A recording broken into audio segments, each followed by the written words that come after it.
YouTubers, Fortune Cookie 45LC, coming to you from the Hot Lead Zone. And what you see here are American Rifleman magazines over the past 20 years. And you'll see some recurring themes, such as Elections 1993, and in the current one, the importance of voting to save us all. And why is that important? Well, because we're running through an election next month in November.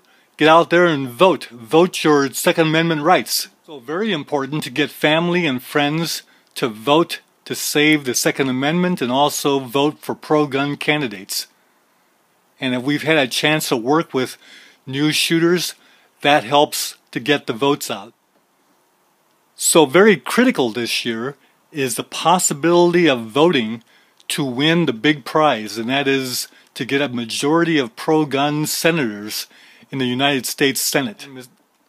And make no mistake about it, there are some major enemies of guns and the Second Amendment that we are facing in this election year. But the American Rifleman also includes articles of interest, such as this one.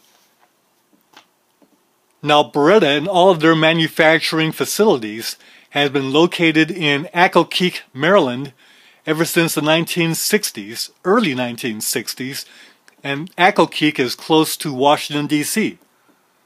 Turns out that the governor of Maryland is anti-gun and has made it clear that he doesn't really appreciate Beretta being in his state. Well, it turns out that not just the governor, but the entire legislature of Maryland has made it clear to Beretta that they're not welcome. And now with Beretta leaving, that's going to cause the loss of a lot of jobs in the county in Maryland that Beretta is located in, and loss of lots of tax revenue. It's going to be a major financial hit to the state of Maryland. And why? Why wouldn't the state want to keep a company like Beretta in their state? Strictly because of anti-gun sentiment, you would shoot yourself in the foot economically? Well, it is Tennessee's game. Beretta is going to move close to Gallatin, Tennessee. And not only that, but the governor of Tennessee and the state legislature is turning out in droves to welcome Beretta into their state. Now this is another example of how Tennessee is right there in the turn of what is the shooting corridor of America. In the great state of Tennessee, you have a history of people like Daniel Boone, Alvin York, and today we have major YouTube shooters located in the state of Tennessee. But also the American Rifleman has great articles such as Ruger's 1022, and it is the 50th anniversary of the Ruger 1022, one of the best things that have come across in the last 50 years. Talks about the original 1022 and the current ones, including the takedown model, and the design features of the 1022 that make it so popular. If you buy a 1022 this year, you'll get it in a special 50th anniversary box, and there's engraving of 50 years of 1022 on every 1022 sold this year. Might just go out and get one just because of that reason.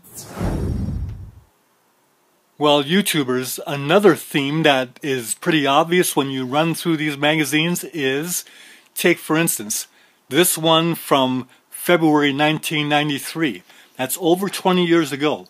And you'll see what it says there, that membership in the NRA costs $25 a year. And how much good that $25 does. But do you realize that today, 21 years later, membership in the NRA is still $25. Over 20 years, that money is worth 1/10 of what it was worth back then. So we should be paying dues somewhere around $250 now, and we're not. NRA has kept the dues at $25 all these years, frozen in time. What that means is that the organization is making better use of dues money so that it does the same effectiveness as it did back then 20 years ago, become more efficient organization, better membership, and that's what helps keeps dues down. So it's a great value now, $25 dues for the NRA. So if you're not a member, you might consider joining. It's money well spent, and it's a great value. YouTubers out there, take care. American Rifleman to you.